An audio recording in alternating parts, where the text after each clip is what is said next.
ఎవ్వరి కోసం ఈ మందహాసం ఒక పరి వివరించవే సొగసరి ఒక పరి వివరించవే చెలిమి కోసం చెలి మందహాసం ఏమని వివరింతును గడు సరి ఏమని వివరింతును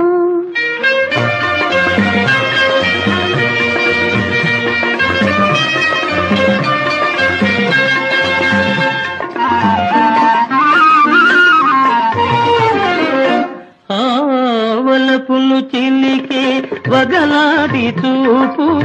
పిలువక పిలిచి విరహాల రేపు